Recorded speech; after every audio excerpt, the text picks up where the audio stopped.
Welcome to the Deal Champs podcast. I'm your co-host, Stratton Brown, aka Strat Daddy. We have the master of hair with us, Mr. Jason Pritchard. We have Captain America, Mr. Dean Rogers, and then I'm Mr. Cline. I'm gonna call you Sales King for now. We got You the do Sales whatever you King want, with us, bro. Mr. Eric Cline. Bro, thank you so much for joining us, guys. If you don't know what this is, it's the Deal Champs podcast. We come on, we bring on real life entrepreneurs who are doing deals so we can implement whatever questions we ask them. We go and implement in our own businesses so we can all grow. We want you guys to be able to do the same thing. A little bit about myself. My name's Stratton Brown. I'm 29 years old now. I've scaled 2 different companies to 7 figures in 3 years. Old guy. Right, bro? I'm old as shit. It's terrifying, honestly. It's terrifying. Great. We own a 7-figure real estate portfolio of creative finance deals and storage facilities. And I just want to help you guys out. We own a virtual assistant company called Virtual Help, and we can help you get whatever virtual staffing needs you need to get done. We have the Mr. Jason Pritchard here. The hair's gone, so we can't call him the master of hair. He hit it today. Had to hide the hair today. It was a long flight back from Cabo yesterday, so I just decided to throw the hat on and take it easy, man. Thank you, guys. I'm your other co-host, Jason Pritchard. Backstory on me. I worked in corporate America for 15 years in sales and sales management. Went full-time into real estate investing in 2014 and have not looked back since. We've done 400 deals on a rental portfolio, over 100 units.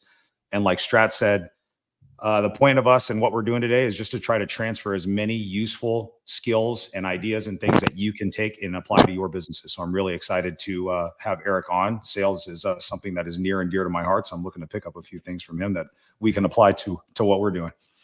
And then we have the Captain America, Mr. Dean Rogers, shield and all. What's up, guys? Your other co-host, Dean Rogers. My story is I transitioned from the NFL to then corporate to then real estate. Been investing in real estate for a decade now, done over 600 deals, rental portfolio almost $10 million, coaching students on how to get started in real estate, and always connect with me at deanrogers.com. And then we have the sales king, Mr. Eric Cline. His story is nuts. Most of you guys don't know because in the real estate space, we're really insulated to like being a 7-figure company. Eric scaled the company to multiple 8 figures and then lost it all and then built out another company to multiple 7 figures. And he's still pushing again. And so I think it'll be a really, really good insight, Mr. Eric Cline. Eric, introduce yourself. Give us like a 30,000 square foot view. Yeah, man. Eric Cline out of Raleigh, North Carolina. You said you're 29 and you're old. Jesus Christ. Well, I am 42 years old, so I don't know what y'all call me. But man, I've actually only been in this space for 2.5, coming up on 3 years, the real estate space. And I really just jumped into the real estate space really within the last 12 months because I don't look at wholesaling as real estate. I look at it as sales and marketing. And I just started buying and flipping properties within the last 12 months. My first 2.5 years, I've done over 400 transactions. I think we're just pushing $8 million in assignment fees. And we're now, what I'm trying to do now is change the way people look at wholesaling and truly dial in your sales and marketing. Because if you can get those 2 things dialed in, direct to seller marketing, you own the keys you own the key to the castle. So I've built multiple 7- and 8-figure businesses over my 14 years of being an entrepreneur. And I'm hungrier than I've ever been right now. Why are you still hungry, bro? Because 2.5 years ago, literally almost to the day, I settled a multi-million-dollar lawsuit that I was getting ready to exit my business I had for over a decade. And I had the business longer than I had my own son. And I had built this thing from a bedroom to over 150 people. I had multiple 9-figure offers on this business. I ultimately ended up signing an LOI with a private equity firm for $54 million for 51% of the business. They were going to let us retain 49%. And 60 days before my closing, Like when people see these little real estate deals go bad a couple days before closing, well, I had a $54 million deal go bad on me 60 days before it was supposed to close. And it cost me $7 million to fight the lawsuit and settle. And it was a 2.5-year battle. And it almost broke my marriage up, broke my family up. I found out who were my real friends and my fake friends. And I at the end of 2021, I ended up finally settling where I could pick my head up and start another business. And I told my wife, you give me a 1.5 years and we'll get everything we wanted back. And we are fucking hungry doing that right now. I fucking love it. Eric, we're getting a little bit of feedback from your mic still. But bro, what is it like working with your wife? Because I think Shyla has been the third partner or the second partner in everything you do, right? Yes. From what you told me. Since the day I've walked out of a treatment center, is my mic okay? Yeah, you're good now. Since the day I walked out of a treatment center back in 2009, I have been with my wife. The day I walked out, I met her 3 days prior to getting out of the treatment center. And she has literally been my biggest cheerleader throughout my entire career. She has been the person that when I didn't believe in myself, she had 100% belief that I could do whatever I was trying to put my mind to. So, and that has never wavered in 14 years. So she's been my business partner. The day I, decided to go and do my own thing, she was right there beside me with a cordless phone, banging the phones as my fronter. And then when she would get someone on the phone, she'd throw me the cordless phone or the phone. I'd run upstairs, talk to her, and she'd pick another cordless phone up and start banging the phones, dude. So like, she's been in the mud with me building these businesses. Bro, yeah, I think we can all agree, man, that I know my wife. I tell people all the time, I would not be standing here today if it wasn't for her. She played a very, very huge role in everything that I've done, and especially transferring the belief, because I lacked a lot of belief coming when we come out of those rock bottom situations, right? That's when our self-confidence is the lowest and all of these other issues that we're dragging into it. And Jennifer played a humongous part in my success, man. It sounds like Shyla did the same for you, dude. So that was really cool to hear. Yeah. Well, she's the best. Eric, how much, and we're still getting a little bit of feedback. I may need you to hold it like a TikToker. Either that or put it down the way you had it. We could hear you when you had it down earlier. I think it's just a movement, dude. That's the only issue. Yeah, we're getting too active, bro. Yeah.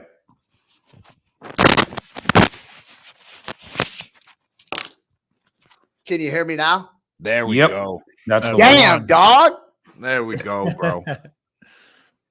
Eric, how much would you say? And I've met multiple people. A personal mentor of mine was an addict. How much do you credit that to your excess of being able to obsess over something and channel it? Because I've seen it as a trend when I meet a lot of really good entrepreneurs. Yeah. So I always say once an addict, always an addict. It's just where you're going to focus your attention at, right? What are you going to be addicted to? And it's a gift and a curse, man. You know what I mean? I went from when I first got clean to, my success came very fast for me when I got clean, faster than I ever would have anticipated it. And I was like coming where I come from. I don't know y'all's background, but I was disowned by my family members. I wasn't allowed at holidays. They didn't celebrate my birthday. They had all went through the emotional roller coaster of actually losing me. And when I got clean and I like in the beginning, I shit you not, as a grown man, all I wanted to do was make my mom proud and not have to worry about me. Like that was the driving factor in the beginning, where if she picked up a phone and she called my number, she knew it wasn't going to be disconnected. And it took years for me to be able to get the confidence back in my own mother. Now my own mother today is damn near like she's my cheerleader, man. She talks about me all, and like that is one of my biggest accomplishments. Being addicted, so I don't ever want to go back to where I came from. And where I come from, not a lot of people truly, like I could explain where, my story and in the depths of my addiction, but unless you were there with me, you don't know how bad it was. And it is something where I feel if I take my foot off the gas, I'm sliding back there in all areas of my life. So it's a healthy obsession to never want to have to live the way that I lived. And I'm so far from it. But as soon as I'm my own worst critic, right? Like I don't need you to tell me I've done something wrong. I already know it. And I put the pressure on myself. And I am a mean, cruel dude to myself when I start doing that. So it's a healthy obsession, man. I don't know how else to explain it other than I'm addicted to not going back to the guy I used to be. So what was it after you came out of the rehab facility? What did you do? Was it starting the business after that, or like fill the people in that are like what was that transition like, and what did it turn into after you came out, and how did you turn the page? So when I first got out of treatment, I was full of social anxiety. My self-esteem was as low as it could be. I was trying to, like, when I first got out, it was the first time where I was literally looking at myself in the mirror saying, what the hell did you do to yourself? Meaning all these tattoos you see, I had most of them when I got out of treatment. And I was a union carpenter in Chicago where my appearance was okay on a union job site. I get out of treatment in South Florida and there's no unions in South Florida. Me being a carpenter really wasn't the path I wanted to go down there. So I started trying to go find a normal job. Well, nobody would hire me. And they would literally tell me, listen, your appearance, we can't have here. So after being denied place after place after place, you got to think a guy that's just coming off of a 15-year drug run and trying to better his life, and everybody is denying him that you can't come work here. The job I ultimately ended up taking in the very beginning. Now I was 28, living in a halfway house, no license, no car. Like I was damn near, like I was at the bottom, bro. And I was driving buses. They would ask, do you have reliable transportation? And I'm like, yeah, I take the city bus. And so I ended up getting some makeup and covering all my tattoos on my hand and my neck. And the one place that ended up hiring me, I went in to try and be a waiter. And they're like, you don't have any being a waiter experience, whatever. And I'm like, well, what else do you have for me? So at 28 years old, I was a busboy in a restaurant in Fort Lauderdale called Charlie Crab's on the Water. And I would take 2 buses there, and I worked there for 2 weeks. They never knew I had tattoos. And I had the one day it was pouring rain, and I had this little broke ass umbrella. I put all my makeup on before I left to go to work. And by the time I got there, I was drenched, like completely drenched. If you ever seen Florida rain, like it was pouring on me. All my makeup was gone. And I walked in and the guy was like, dude, what's going on with all these tattoos? You can't be having this working here. I went in, tried putting the makeup back on, and he ended up giving me my paycheck for 2 weeks. And that paycheck I still have today. It was $146 for 2 weeks. Woo. It wasn't even enough to pay my halfway house rent for my bed. And it was, I had been out of treatment. We're a few months out of me being out of treatment at this point. And it was the first time I got the F-its where I was like, fuck this. I want to go back to Chicago. my girlfriend at the time, wife now, picks me up, Shyla, and I had the worst attitude. And she's like, maybe you should go into it, because I was heavily involved with Narcotics Anonymous, the meetings. And I would go religiously every single day, but I wouldn't talk. So she's like, you know what, Eric, you need to go to a meeting and you need to get vulnerable with some men and let them know how you feel. So I go to this meeting and I raise my hand and, I start venting, and some guy, he goes, you're right where you need to be, kid. You're right where you need to be.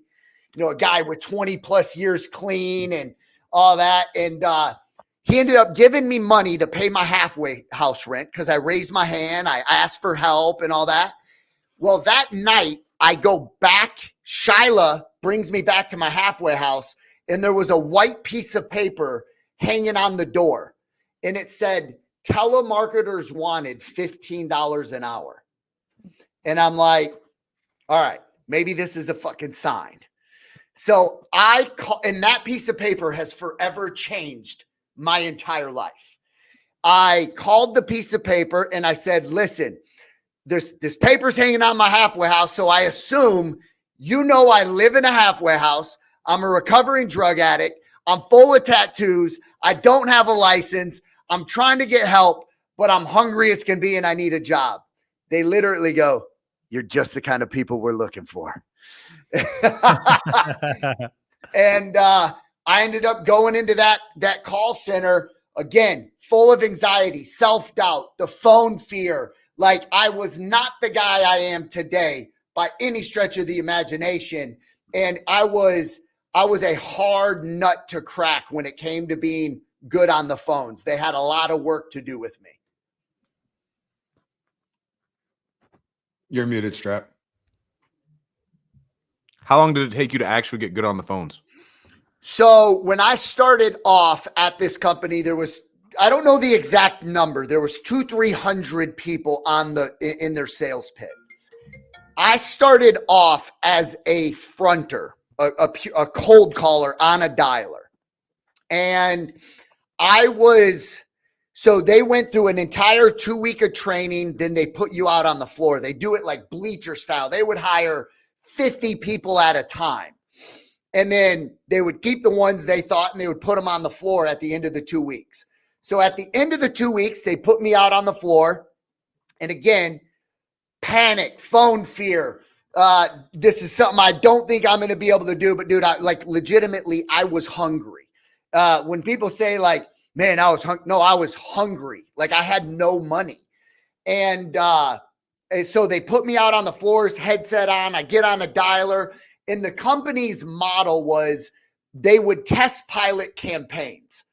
So they would test pilot a campaign, debt collections, credit repair, auto warranty, ADT home alarms, MLMs. So I would go from campaign to campaign. So I got good at reading scripts, building scripts.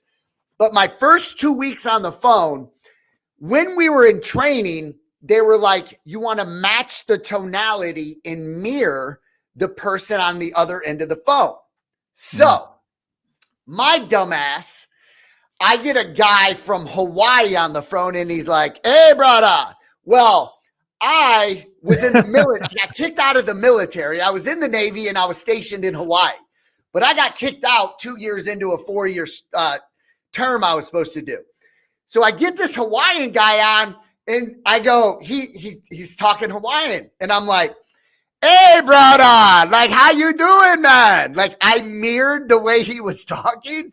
They just so happened to be listening to me in the training room. The manager comes running out, rips my headset off my head, and he goes, you either go home or you go back in training for 2 weeks. So, dude, I walked my ass back into training for 2 weeks, went through it again. So I was an appointment setter for 6 months with this company. At the end of that 6 months, I was their number one appointment setter. The owner of the company was like, dude, we're going to make you a closer. Again, I was like, fear, anxiety. No, I'm okay where I'm at right now. And he goes, no, you're either going to be a closer or you're going to go home. So he made me a closer within 1 year. I was the guy, I shit you not. I wasn't the most talented guy in the room.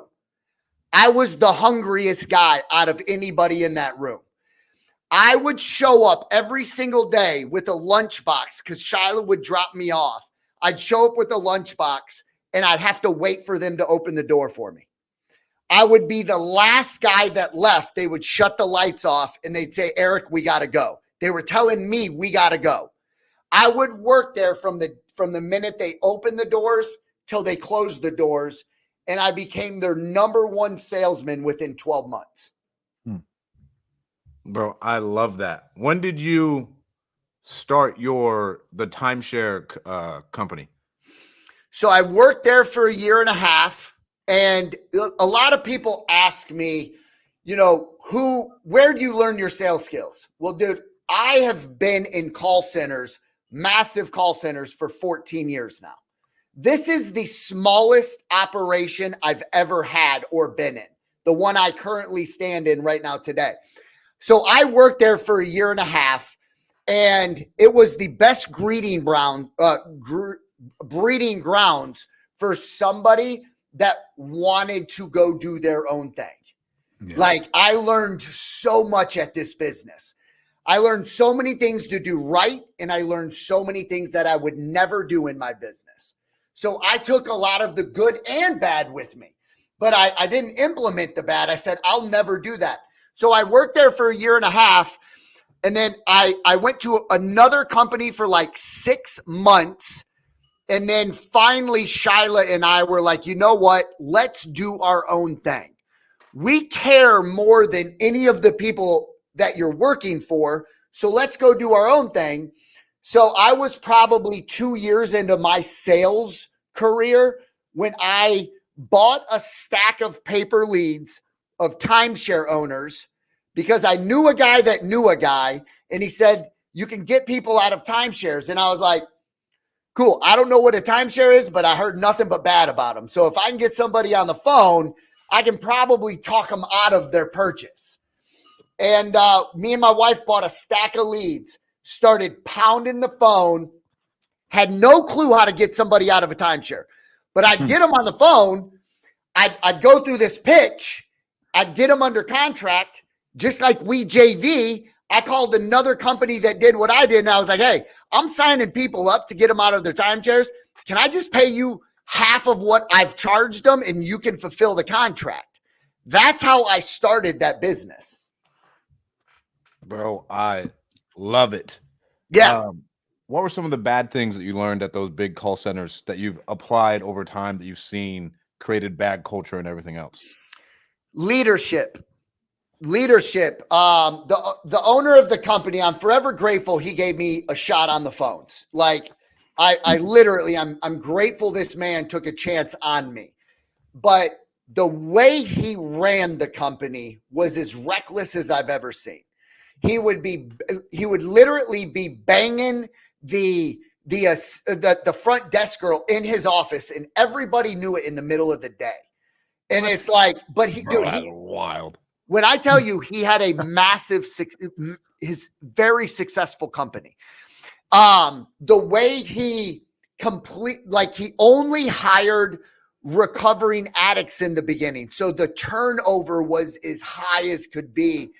And when I built my first business, I thought everybody was me. If you were a recovering drug addict and you wanted to change, you were actually going to change. Well, the percentage of people that actually change are very low.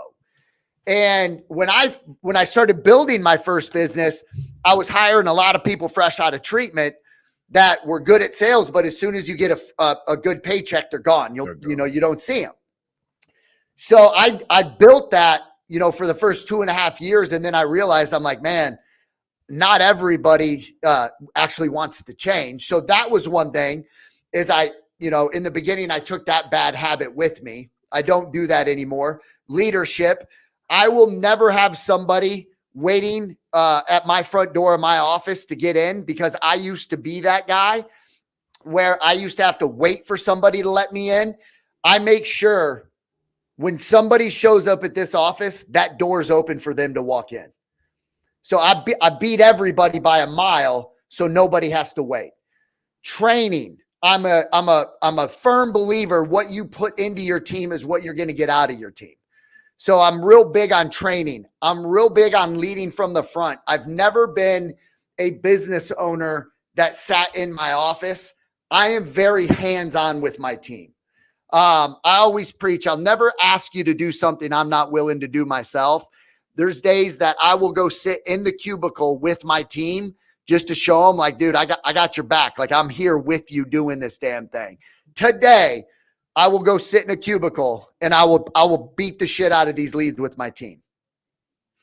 Well, do you think that play, what is another piece you didn't talk about that goes into building a good culture at a large scale? And I think I vented to you about this. I was like, bro, it was hard. We got to 150 people virtually. It was very hard to maintain that culture and grow it and keep it good. Yeah. Just making the camaraderie and making sure the competition is healthy competition. Anytime I hire somebody, I said, I guarantee you're getting ready to join a team where the people sitting next to you want you to win just as bad as they want to win. And I try and always keep that culture. Now, running call centers is some people would say it's stressful. I don't think it's very stressful because I love the shit, right? But to bring your average Joe in and have him sit at a cubicle all day and bang the phones, that can be stressful. So like we are, like if you were to see my office right now, we got a ping pong table, we got punching bags in here, we play the music, we got the KPI boards on the screen. Nobody wants to be the bottom guy on the totem pole. So the KPIs out in the wide open are driving performance, whether they know it or not, because I always say 3 days in a row at the bottom of the board, just don't, there's no reason to even come in. And then having good leadership, I think leadership is king. I just said it a few minutes ago. Like, I don't sit in an office and bark orders. Like, I'm out there grinding with my team. And I did that up until the day I was getting ready to exit my last business. I would go sit out in the cubicles with my appointment setters and set appointments for my closers. Bro, I love it. I got a question about sales. So it seems like sales is, as Strat dubbed you, the sales king. Seems like sales is pretty important. And it sounds like that first job you had was the building blocks or the starting point for you. What are some of the skills you learned from that job that you carried forward, and maybe some of the new ones that you developed over time? So new skills I brought with me is how they ran their floors is exactly how I run my floors. So it's lines of cubicles, and then I put a desk at the end, and that desk is in charge of that row of cubicles. Mm. That's how they ran their floors. And I have, for now, 12 years straight, I've set my rooms up exactly like they set their rooms up. KPIs. So one thing that we do is entry and exit meetings. So if you're like the low guy on the totem pole for KPIs, we'll go in at the end of the day, we'll do a breakout meeting. The low guy, like, we'll do a quick one. The guy that has the worst KPIs or the worst numbers has to stick around, and we do training. So it's like, that's something that we've always done. This is daily?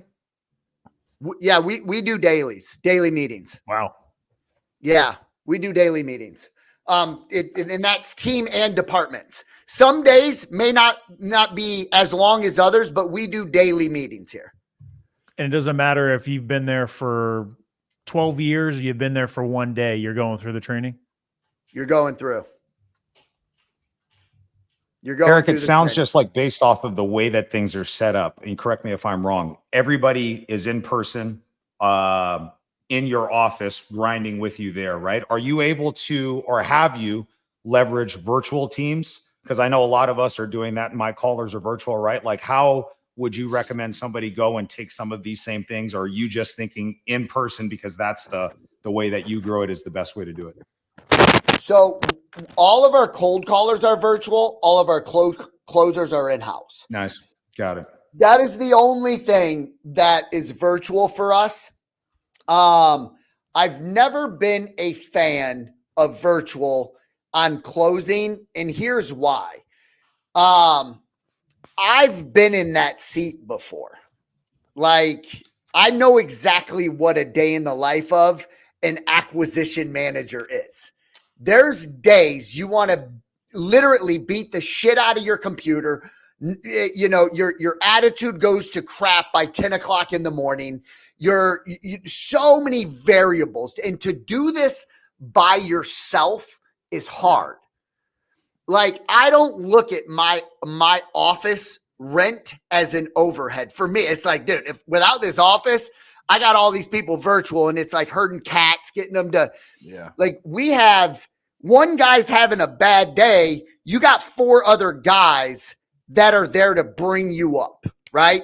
You can get snapped out of a bad attitude real quick. We say here at our office, 95% of your day is owed to the office, meaning a positive attitude. We'll give you 5% of your day. Go have a shitty attitude, but 95% of it, you owe us a good attitude. Well, I think one thing that I really respect is the amount of effort it has taken you to build a great company and a great culture, right? As soon as, like, they're like, man, you do that every day, but like, that's really what it takes when your business is developing people. And I've learned, like, the hardest part of the game is developing the people, because you have to be able to take a C and a B and turn them into A's. That really is the name of the game in the sales space to me. Like, because you're not going to get the A's off the street. Like, they're somewhere else. They're not coming to you. You have to be able to take these people, D, C's, B's, turn them into A's consistently, and then maintain the A's is the next part of with that consistent daily one-on-one, which I think is huge. And keep them motivated. Are you looking for specific backgrounds at this point when you're hiring for your in-person office, Eric? Are you looking for certain skill sets? You obviously have a knack for and a talent of growing a sales team. What are tips that you can give people that are maybe looking to hire their first acquisition manager, their first caller? What are things that have helped you in hiring successful people? So if I can name off my team right now, right? So every single one of them has played a role on a team, sports, or been in the military. Every single person on my team right now has either played a role in sports or been on a team or was in the military. I would pride myself for the longest time on being able to take someone. I always would say, man, I could drop just about anybody into my sales process. And as long as they had a good attitude and were coachable, I could make them their first $100,000. Well, I have realized very quickly, building now this business all over again, where my last business, I wasn't in charge of my hiring. I had an entire HR department. So I forgot what it was like to build a team, full transparency. Because I know you're asking me a question, what do you look for? My honest answer is I am a horrible hirer. Horrible. Because I want to give everybody a chance. And not everybody deserves a chance. They don't. So I would pride myself on taking, these young cats that have made $20,000, $30,000, the most they've ever made in a year, and I could get them to make their first $100,000. I would pride myself on that. Well, it's really hard to get someone from 20 to 30 grand to 100. I have multiple guys out here that I've done it with, but it has taken me cycling through a ton of shit to get the 5-6 guys that I have right now. High turnover, right? But it's because you get somebody that's made 20, 30 grand, you get them to 60 grand, they've doubled their income. They're already living a life they didn't know they could get. So to get them now from 60 to 100, that's another 40 grand you got to get them in a year. So what I'm trying to do now, whether it's the right or wrong thing, is I'm trying to hire people that do have experience, not a ton of it, and have made a minimum of $75,000 a year selling over the phones before. Okay. I'm trying that out right now as we speak. How much And with the leeway- military and the sports background, you think that is it the structure that you come from those backgrounds that you attribute towards the success, right? Like the rigidness and having these things to come in and do that type of, yeah. Yeah, and if you've ever been in a locker room, man, you know the locker room talk. I'm that guy. I like doing that shit, man. And a lot of people are soft nowadays. They're soft. They can't handle locker room talk. And when I shut the conference room door, we're about to get into some locker room talk. And I will beat the team down and pick them back up when they need it. And, it's worked for me for years. Now, my wife would tell me, you got to change your ways because everyone doesn't, the world is, my own damn kids couldn't handle my locker room talk. But that's just how I build the team. I feel like you attract your tribe, though, and the people who resonate with that are going to stay. Because, I mean, it's about that something, culture, all three right? of us are athletes. Jason wasn't good enough to make the NFL. Like, he talks to us about it all the time. He's super disappointed. But me and Dean, we played college football and made it. So Dean made it farther than I did. But, what you can't hide from the red laser beam, bro. You cannot hide from the laser pointer of someone just absolutely calling you out and by, hey, bro, this isn't good enough. Right here, hey, you just got ran over. You're soft.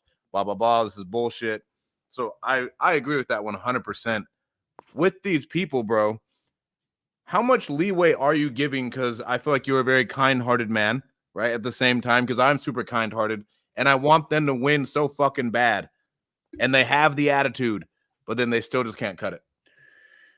Yeah, I'm not that lenient when it comes to the KPIs and numbers, though. Ooh. Yeah. If you would ask me that question 5 years ago, the answer probably would have been different. But dude, you do this for 14 years and you cycle through the amount of people that I've cycled through in my own career. This is the way that I run it here right now. I put them through my sales training. The day they hit the floors, within the first 30 days from the day they get on the phones, they got to get 3 to 5 contracts their first 30 days. It's not negotiable. After their first 30 days, they now got to get 8 contracts the second 30 days. Everyone that's been on my floor has done that or they go. I like the tone. I like the tone of setting that, like, hey, here's the standard. If you can't hit it, we just got to move on. Yep. So 3 to 5 contracts, that sounds like a lot in the first 30 days. How many days of the first 30 are of training, or are there training days before the 30 days start? It's 1 week of training, Dean, prior to the 30 days. Okay. And so 1 week of training, 30 days, and you're just pumping them full of leads that they're closing, or they're just pounding the phones, cold calling lists that you have provided, and that's how they're getting their deals? Great question. We don't do any cold calling in our office. It's all inbound leads from cold callers or paid ads. Anytime I put someone new on the floor, I put them on data that's a minimum of a week old, and they still have to get 3 to 5 contracts. I could share my screen with you right now for the 2 new guys that are on my floor. The one guy got 9 contracts his first 30 days, and the other guy got 5 contracts his first 30 days. And this is the reason, Dean, I have the confidence in those numbers. I have the lead flow. I have a sales process in a 12-page script that if you can read and have half a personality, and you read my script and you can have a conversation with that homeowner and get off my script but know when to go back on it, just based off the minimum KPIs. If you dial 60 outbound numbers, you get 3.5 hours of talk time, and you make 3 to 5 offers every single day, you will 100% reading my script get 3 to 5 contracts. 12 pages? My script is 12 pages long. How long does it take Jeez. for a rep to actually get that down? To make it sound like it's not, they know it, and it doesn't sound like a script. If you read my script verbatim, you sound better than 95% of the industry or phone calls these homeowners get anyways. All you would have to do is read my script verbatim, and you sound better than 95% of the phone calls that they're getting on a daily basis. Where'd you People get the told me script you and how'd could you not develop it? Huh? I said, how'd you come up with the script? How'd you develop the script? So I had a 11-page script on my timeshare exit business that we would onboard people, and they would follow the script. We had a script and a presentation online. So when I jumped over to wholesaling, I took my same exact sales process, because when we would get somebody out of timeshares, it was, hey, we're going to see if your timeshare qualifies. Yeah. Well, the first phone call I ever made, a buddy of mine sent me some recordings of his top closer in the wholesale industry. And I said, if this is your top guy, I got a lot of work to do to separate myself from this joker. And so the first phone call I ever made, it was, hey, I'm calling, this is Eric with TLC Home Buyers. I would have my little intro. It looks like your property was referred to us by Home Finders Network, because the leads were coming into me from a cold call company. And I said, it looks like they paired your property with us because they thought we'd be a good fit. I want to see if your property today qualifies to be put into our buy box. So I used the same exact pitch that I used on the timeshare model. I just brought it over here to the wholesale model. Mm-hmm. Sounds like it works pretty good. Of them. What sales system did you learn on? Like, are you a Sandler sales type of guy? Like, are you the way you think about that? And then how are you teaching tonality with your reps? Yep. So I've never done any sales training outside of my mentor was my manager that I worked under at the first call center that ultimately ended up in coming and being my manager for my timeshare exit company. So I was with him for a total of probably 7, almost 8 years. And he ran a call center better than, I mean, literally he could orchestrate a call center, 100 people better than anybody I've ever seen. So I learned a lot from him. He would have been the guy I learned the most from. Tonality, which not a lot of people talk about, but it's so damn important. It's so important. Yeah. Like, and this is in all areas of the phone call. Someone brings up a loved one. Someone brings up, there's just so many things that you could do. So many. When somebody's talking about, their health, or when somebody's talking about their kid, you get excited. When somebody talks, they've had multiple offers and you go, really? That's all tonality. You're speaking my language, man. I love tonality. I preach it to my team all the time. I love when someone is skeptical, like when someone is skeptical and you got them at the part, you're talking to an elderly lady and she's having a hard time clicking that first initial. And as long as you're standing up and you're not being some lazy joker sitting back in your seat and you're like, Mrs. Johnson, I get it. I get it. If you were my grandmother, I promise you, this would be the best decision for you and for her. I know you can't see my hand right now, but it's out. All I need you to do is grab a hold of it. And we're going to walk hand in hand from you being skeptical all the way to the closing table. You don't have to do this anymore. So what I need you to do is just click that button. Motherfucker, click.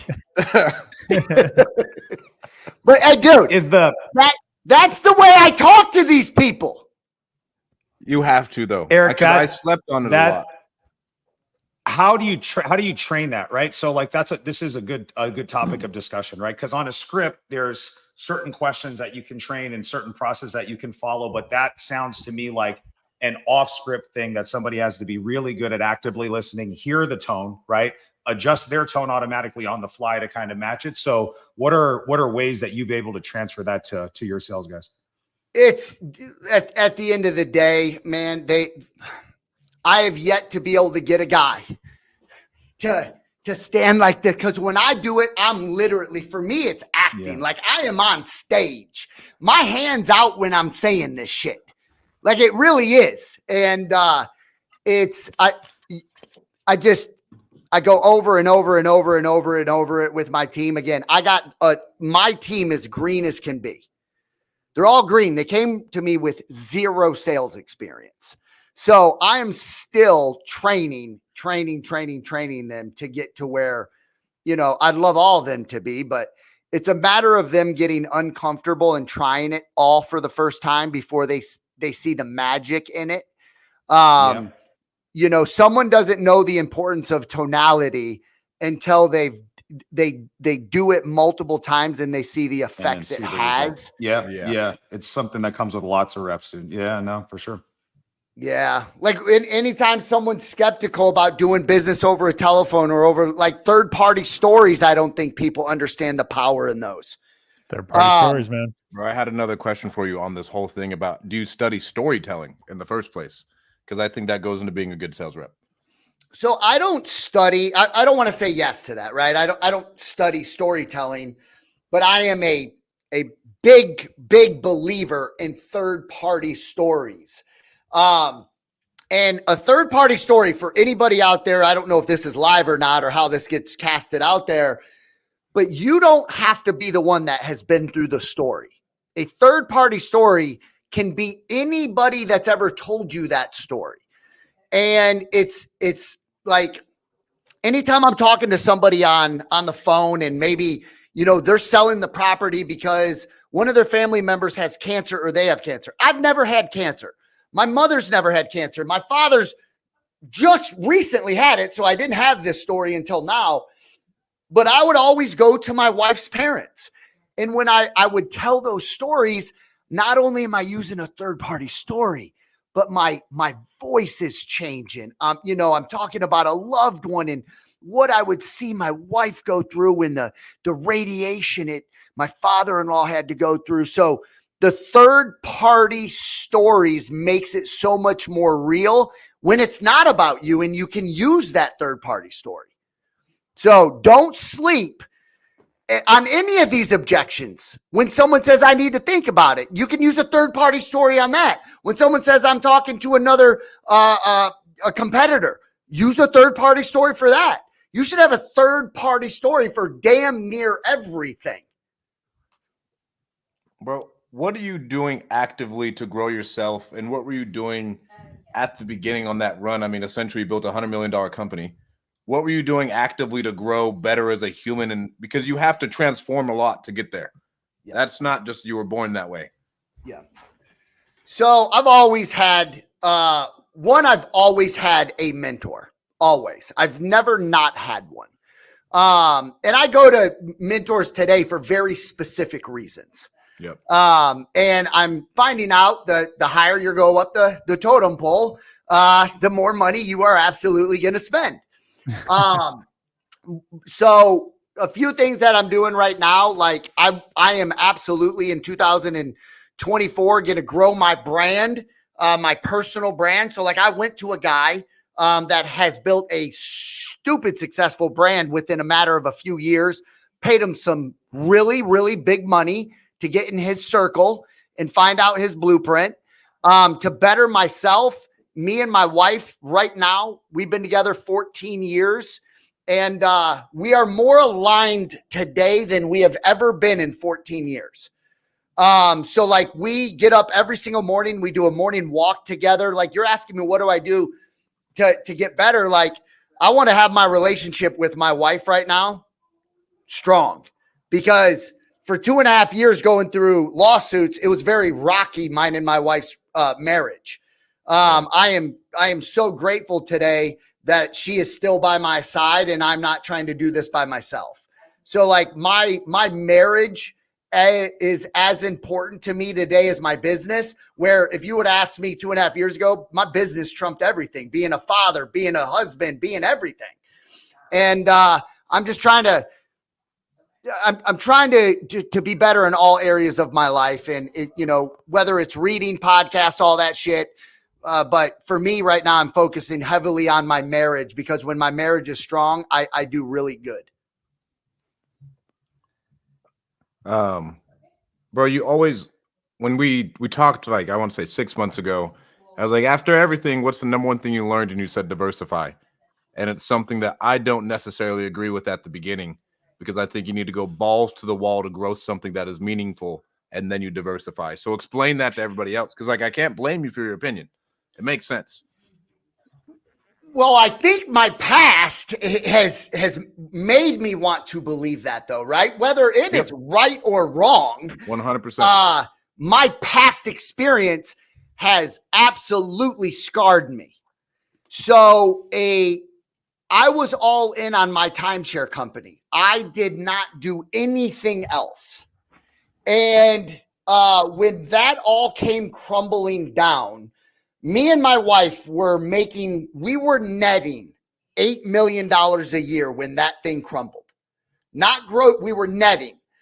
And you start making $8 million a year, you start spending like you're an $8 million a year guy, right? I went from the dope house to the penthouse very quick. I had no financial understandings of how to spend money, how to save money, how to invest money. I didn't know any of that. And when me and my wife got sued and were getting ready to exit, I had personal homes, not rental properties. I had 11 or $12 million in properties. I had a $7 million home in Fort Lauderdale, a $2 million home in Chicago, a $2 million home in the Keys, and every car and fucking watch you could think of. Like I was spending it as fast as I was making it. Not the smartest thing to do. I think everybody has to go through that cycle. When you come from nothing and you start making a lot of money, you go through that phase. And I'm glad I got that phase out of my life. Don't get me wrong. I still buy nice shit today because I do like nice shit. But when I lost everything, I was like, for 2.5 years, I had to fight a lawsuit. And my lawyers were telling me you can't start another business because they may think you were commingling funds. And I told my wife this time when my lawyer said, green light, go ahead and start another business. I told my wife, I'm like, we'll never fucking be stuck in that position again where one company gets sued and our income gets shut off. I was like, fuck that. So I think from what I just went through, Strat Daddy, is I don't ever want to have to be in that position again. But I look at myself today, now that we're talking about this out loud, I feel scatterbrained sometimes because I do have 3-4 businesses going on. It gets hard, bro. It gets really hard. Dude, if you were on my walk yesterday morning with me and my wife, it was this conversation. It's crazy you're even asking this question because I told my wife, I'm like, none of these businesses are getting 100% of me. I don't even know if they're getting 20% of me because I'm scatterbrained. The way I've thought about this from someone who's like more of a brand guy too, I'd rather, and like I talked to Steve Trang about this. He was like, bro, I'll take 30% equity and I'll be the market. I can talk about it, push it, but I want 30% and I'm not doing anything else. The main thing stays the main thing.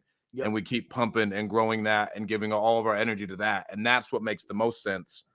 Because I've just seen myself crumble when I've tried to grow multiple things at a time and nothing gets anything.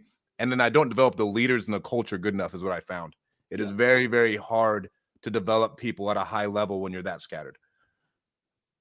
How did you end up on real estate and wholesaling specifically, Eric, afterwards? Was it, were you in proximity with other investors or were you dabbling in that prior to it? How come you ended up doing this business after the timeshare? I knew a guy that knew a guy. And he was like, Just like I started my last business, I shit you not. I knew Yeah. a guy that knew a guy. I knew a guy that knew a guy, and they were like, Eric, this business model is just like what you got done doing for 10 years. You switch the lead out, you can use the same system, like I took all of my systems and I dropped another lead in it. And it was like I hit the ground running. What the fuck were you spending $8 million a year on? I wasn't spending 8 million. Bro, yeah, you I were wasn't fucking spending 8 million. like that's spending, bro. No, me and my wife didn't spend $8 million a year. But don't get me wrong, when you come from nothing and you start making $8 million a year, like fuck, I'm sure Dean's been around a shit ton of. What were you in the NFL? Yeah. All right. Hey, one of them guys hits a lick on a contract. You think he's going to a financial advisor? No, he's buying gold diamond teeth and necklaces and fucking Rolls Royces. And before he knows it, he's stressing whether or not he's going to get another contract. Showing up in the Gucci jumpsuit next week with the Gucci bags, the diamond earrings. Come on I mean, now, AP, man. bro, just took out a loan for like, they're coming after all Adrian Peterson's assets. It was a year after he made like $56 million. He had to take out a $9 million loan. Yeah. Jeez. Happens. Go through it. Go through it. I think everyone's got to go through it so they know it's, what it feels like. And it's just, everyone goes through it. I don't give a shit who you are. We have quite a few people on the live. Do you guys have any questions for Eric as we tie this up? Eric, this has been awesome, bro. Of course. Let me check the IG. Where's your market right now, Eric? Are you national? If you got one guy whose goal is 3 to 5 contracts in the first 30 days, I got to imagine you're doing a lot of deals a month. You're freaking cranking. I don't know if you're just crushing North Carolina and dominating the market, or you're doing a national. What's your strategy? So we lock up 40 to 50 contracts a month. And in which areas? We are in. So I'm going to explain where we are, and where we're going, because we're making a pivot as we speak. So we have been in North Carolina, Georgia, Tennessee, Ohio, Indiana, and that was 5. There's got to be one more because I think we're in 6 markets. North Carolina, Georgia, Tennessee, Florida, Indiana, and Ohio. That's 6 states right there. Okay. We are getting out of Indiana, Ohio, and Florida. We're going to stay in North Carolina, Georgia, Tennessee, and we're going into South Carolina. Why Florida? Why are we getting out of it? Yeah.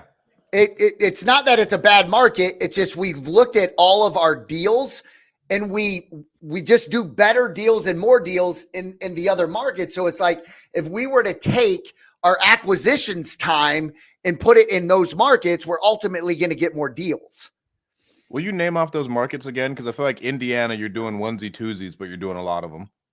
We're in North Carolina, Georgia, Tennessee, Florida, Indiana, and Ohio.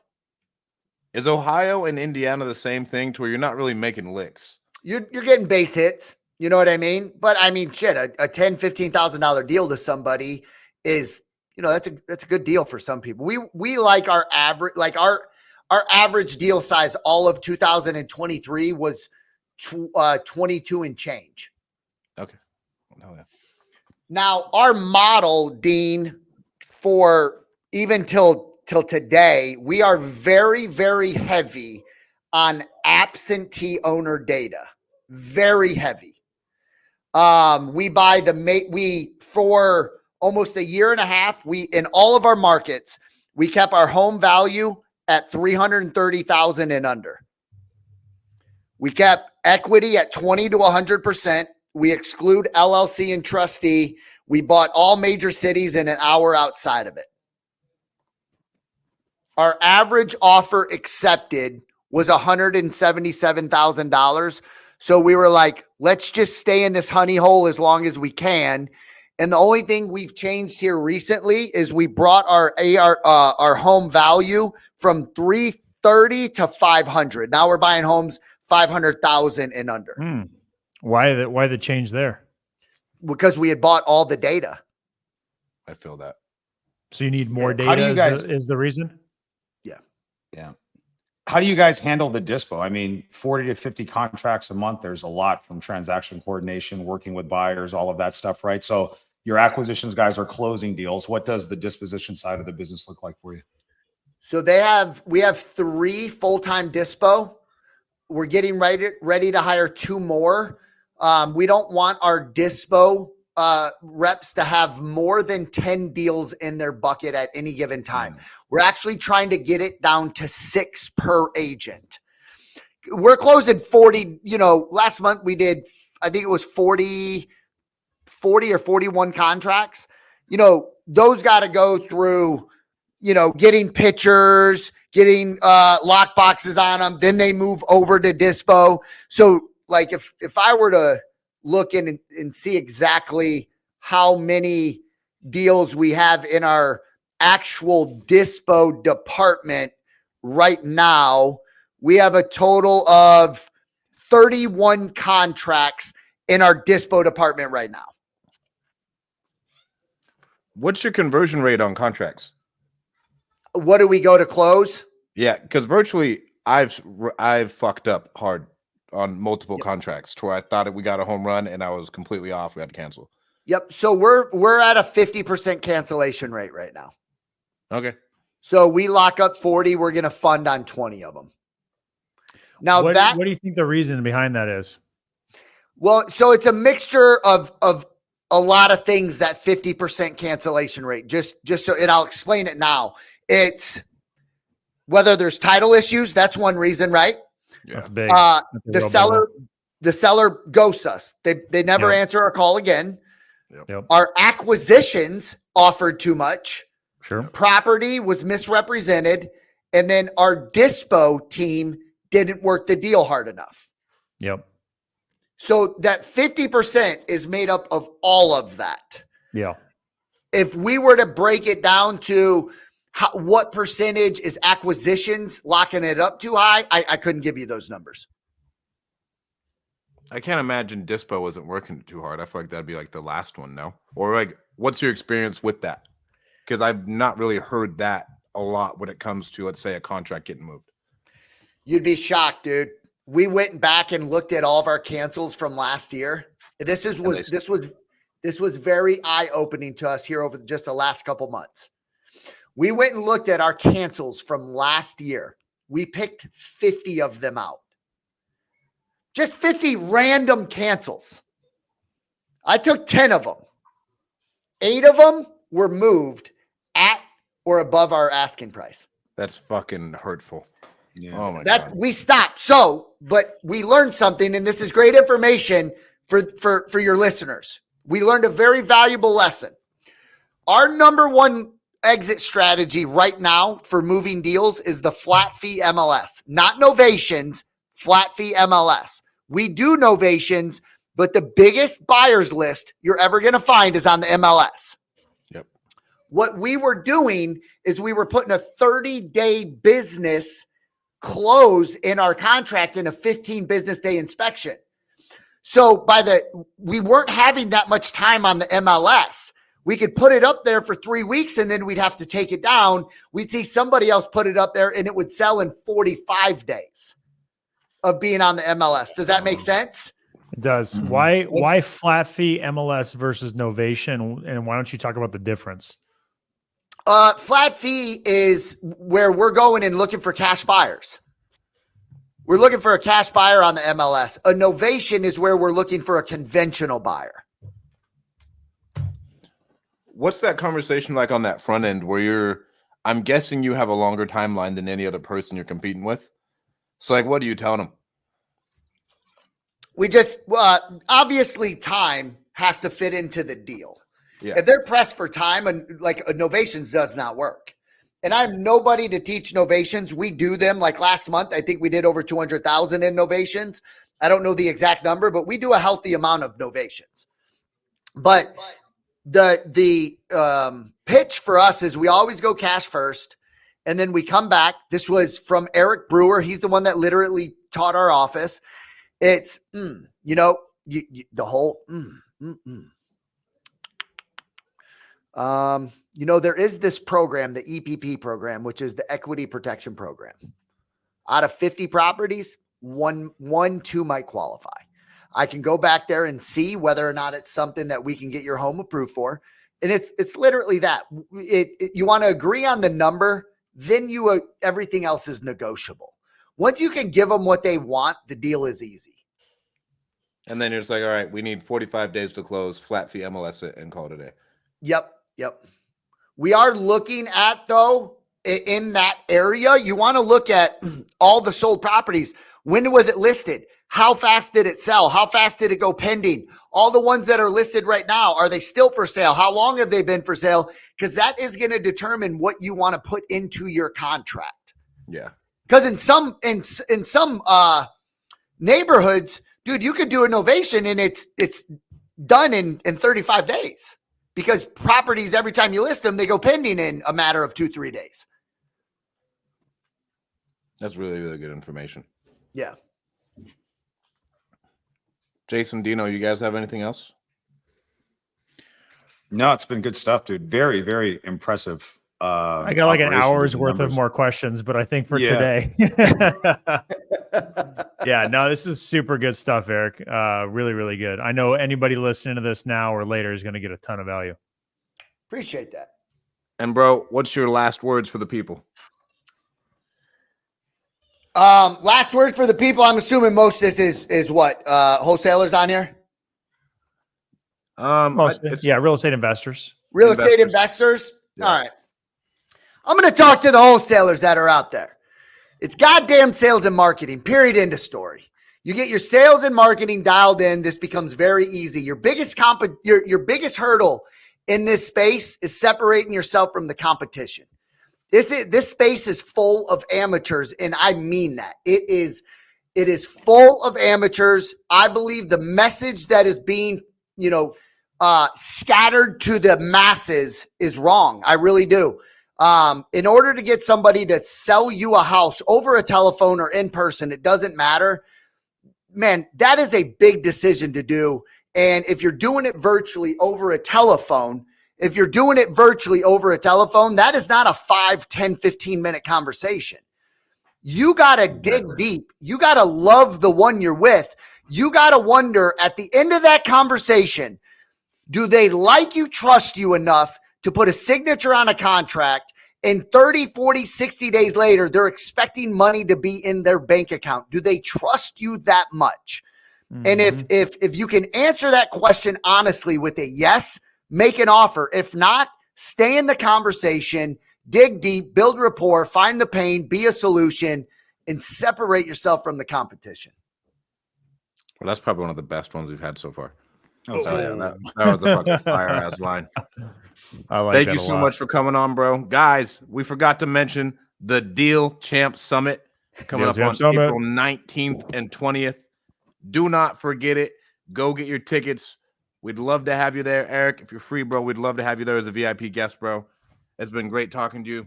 Guys, thank you so much for tuning in. Don't forget to hit like and subscribe, and we'll talk to you guys all next week. Peace.